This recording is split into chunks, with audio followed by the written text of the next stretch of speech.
Pastor Jeff asked me some time ago to do some kind of a series about God, and I thought it would be good for looking at the attributes of God.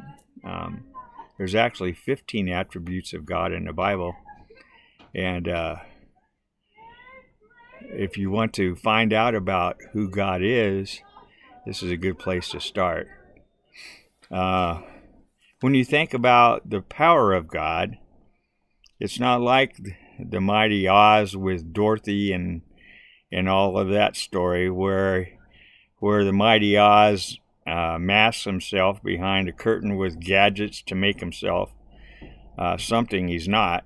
God is a lot different than that. In Genesis 1:1, it actually starts out, in the beginning, God. And he spoke things into existence, and it was so. And God said it was good. Centuries ago in the Bible, God promised Abraham and Sarah a son. When told about the child of promise, Sarah laughed. It's a response God spoke in Genesis 18:13 and 14. He said this. He said, "Is anything too difficult for the Lord? At the appointed time I will return to you at this time next year, and Sarah will bear a son." And I think about Moses and Israel and the conversation that Moses had because he was having trouble with the Israelites and feeding them, and they were grumbling because all they got was manna day in and day out. And there's just so many things you can do with manna. You can bake it, you can fry it, you can make pablum out of it, but they wanted something else. They wanted meat. And if you think the story about feeding the 5,000 with Jesus was something to ponder, just think about feeding like 600,000 Israelites.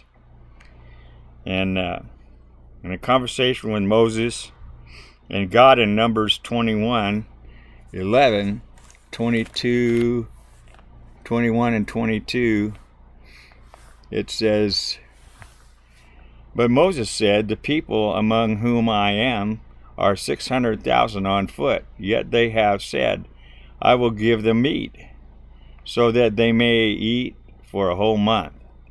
Should flocks and herds be slaughtered for them to be sufficient for them? Or should the fish of the sea be gathered together for them to be sufficient for them?"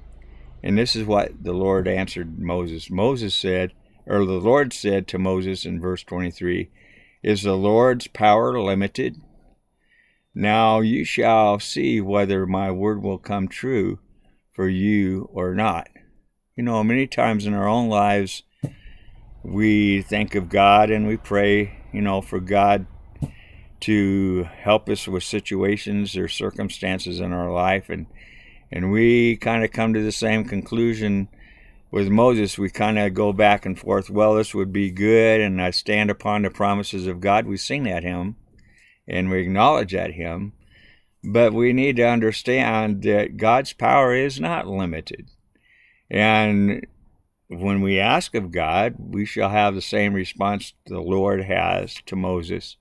Now you shall see whether my word will come true for you or not. Another God's response to that is important in our own lives. The Bible teaches us God is powerful.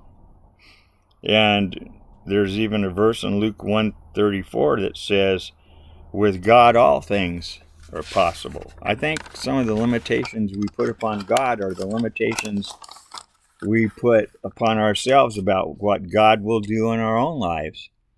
In the New Testament, God teaches, as Paul proclaimed, "I'm not ashamed of the gospel. It is the power of God unto salvation."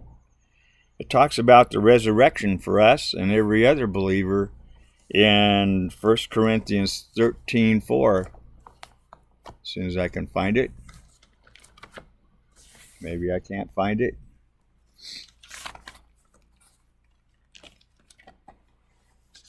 13:4. For indeed he was crucified, meaning of Jesus Christ, because of weakness, yet he lives because of the power of God. For we also are weak in him, yet we will live with him because of the power of God directed towards you. In times when you feel things are crazy, just remember God has it under control. Job's confession at the end of his book in chapter 42 says it this way. Job. Where's Job? He says, Then Job answered the Lord and said, I know that you can do all things, and that no purpose of yours can be thwarted. Who is this that hides counsel without knowledge? Therefore I have declared that which I did not understand, things too wonderful for me which I did not know. Hear now, and I will speak. I will ask you, meaning God, and you will instruct me. That's kind of the whole purpose of what God's power is all about. When we don't really understand what things are going on in our life, and we're, for instance, what we're going through with this crisis with the virus and everything. You hear all kinds of theories and all kinds of people saying all kinds of things, but God is in control. And if we will just acknowledge him, he will instruct us. God bless you, and have a good day.